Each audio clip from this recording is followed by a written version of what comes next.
واجب الاحترام پیارے ناظرین کرام، السلام علیکم ورحمۃ اللہ وبرکاتہ۔ امید کرتا ہوں میرے سارے ناظرین بخیریت ہوں گے، اللہ تعالیٰ سب کو خوش رکھے، سلامت رکھے، اپنے حفظ و امان میں رکھے۔ ناظرین کرام، آج کی ویڈیو میں آپ کو سناؤں گا مفتی حنیف قریشی صاحب کا ایک بیان۔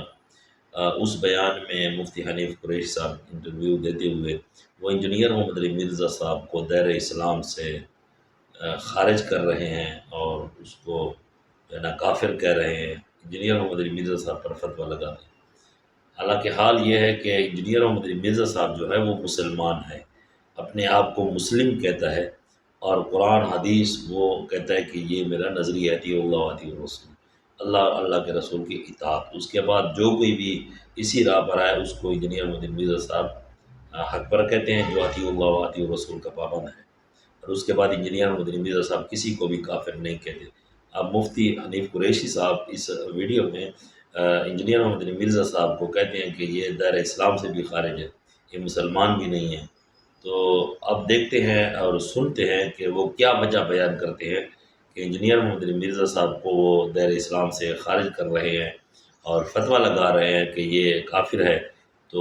وہ بیان سنیں گے کہ وجہ کیا ہے۔ حالانکہ انجینئر محمد علی مرزا صاحب تو مسلم ہیں، وہ تو مسلمان ہیں اور یہ اقرار بھی کرتے ہیں، اور اس کے ویڈیوز بھی موجود ہیں، وہ قرآن حدیث بیان کرتے ہیں، وہ اس کا نظریہ ہے، موقف ہے قرآن و حدیث۔ تو آئیے سنیں وہ مفتی حنیف قریشی صاحب کا وہ انٹرویو، جس میں وہ انجینئر محمد علی مرزا صاحب کو دائرہ اسلام سے خارج کر رہے ہیں۔ انجینئر محمد علی مرزا، کافی آپ کی ان کے ساتھ محبتیں عقیدتیں ہیں، مجھے یہ بتائیں کہ ان کو آپ کیا سمجھتے ہیں؟ دائرہ اسلام سے خارج سمجھتے ہیں، مسلمان سمجھتے ہیں، یا ان کے ساتھ آپ کے جو ایک تحفظات چل رہے ہیں اس کے اوپر ذرا ہمیں جو ہے نا وہ دیکھیں، میں انتہائی احتیاط کرتے ہوئے، یعنی میں احتیاط کا دامن تھامتے ہوئے، ہم ابھی تک مرزا محمد علی جیلمی کو گمراہ تصور کرتے ہیں، جہنمی تصور کرتے ہیں، اس کو کافر نہیں کہتا ہوں میں ابھی تک۔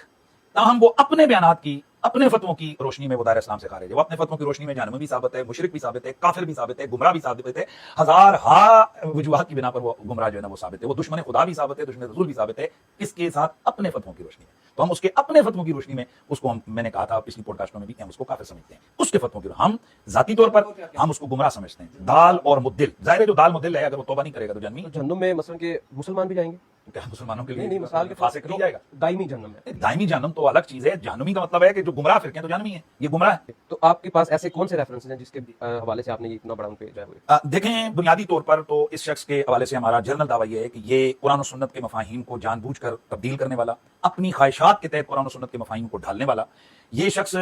جو ملحدین ہیں ان کے لیے راستہ ہموار کرنے والا، قادیانیوں کا ایک فرنٹ مین کے طور پر، اور اس کے ساتھ ساتھ یہ امت مسلمہ کی تکفیر کرنے والا شخص ہے، یعنی اس کے فتووں کی روشنی میں صحابہ سے لے کر آج تک کوئی آدمی بھی اس کے فتووں کی روشنی میں مسلمان نہیں کرتا ہے، جو اس نے معیار اپنا قائم کیا ہوا ہے مختلف ہے۔ اور اس کے علاوہ میں پہلے بھی ایک پلیٹ فارم پہ کہہ چکا ہوں کہ یہ شخص مرزا قادیانی کے بعد میں نے اس وقت کہا تھا کہ یہ مذہبی والے سے سب سے زیادہ جھوٹ بولنے والا ہے، تضاد بیانیاں کرنے والا ہے، لیکن اب میں جب چیزیں میرے پاس اکٹھی ہوئی ہیں تو اب میں اس نتیجے پر پہنچا ہوں کہ مرزا قادیانی کے اس کے مقابلے میں شیعی کوئی نہیں، اس معنی میں آپ آگے سمجھتے ہیں مرزا نہیں، مرزا قادیانی کے کفر کے حوالے سے نہیں، اس کی تضاد بیانیوں اور کذب بیانیوں کے حوالے سے، یعنی جتنی کذب بیانیاں اس کی علماء نے پکڑ لی ہیں جو ہمارے سامنے آ چکی ہیں، کہ جتنی اس کی تضاد بیانیاں اس کی بونگیاں قرآن و سنت کے حوالے سے سامنے ہیں، کہ مرزا قادیانی کی بھی نہیں۔ مثال کے طور پہ کوئی آپ نے فگر کو اس کو کاؤنٹ کیا ہوگا، کتنی آپ نے ایسی چیزیں اکٹھی کر کے رکھی ہیں؟ دیکھیں، ہمارے مختلف عنوانات کے تحت سینکڑوں چیزیں اس کی موجود ہیں۔ مثلا یہ بہت ساری دفعہ بڑی کانفیڈنس کے ساتھ جھوٹ بولتا ہے، بندہ سمجھ رہا ہوتا ہے کہ اور بعض اوقات غلط حوالے بھی دے رہا ہے۔ اچھا، میں یہاں ایک کلیئر کر دوں آپ کے سامنے،